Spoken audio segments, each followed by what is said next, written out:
तर बदलापूर अक्षय शिंदे एन्काउंटर प्रकरणामध्ये ठाणे पोलीस आयुक्तांनी स्पेशल टीम नेमलेली आहे। या प्रकरणाची चौकशी करण्यासाठी ही 8 जणांची टीम असल्याची माहिती सूत्रांनी लोकशाही मराठीला दिलेली आहे।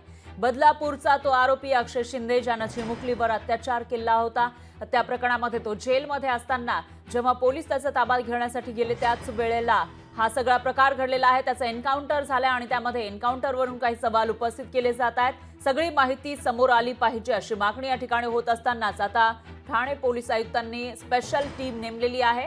या प्रकरणाच्या चौकशीसाठी 8 जणांची ही टीम आहे। 8 जणांच्या टीमकडून या प्रकरणाची चौकशी केली जाईल अशी माहिती समोर येते। अक्षय शिंदे ज्यांना पोलिसाची बंदूक हिसकावून घेतली त्यानंतर पोलिसांवरच गोळीबार केला आणि बचावात्मक पवित्रा घेत पोलिसांनी अक्षय शिंदेवर गोळीबार केला होता, ज्याच्यामध्ये तो ठार झाला आहे। तर हा सगळा प्रकार नेमका काय घडला, कसा घडला असे अनेक सवाल या ठिकाणी उपस्थित होत आहेत। तर एक आरोपी ज्याच्या हातामध्ये बिरड्या आहेत तो बंदूक कसा काय हिसकावून घेऊ शकतो असा सवाल उपस्थित केला जात होता आणि त्यामुळेच आता या प्रकरणाची चौकशी केली जाणार आहे आणि त्यासाठी 8 जणांची टीम नेमण्यात आल्याची माहिती समोर येते। त्यामुळे चौकशीतून नेमकं काय समोर येणार ते बघावं लागेल।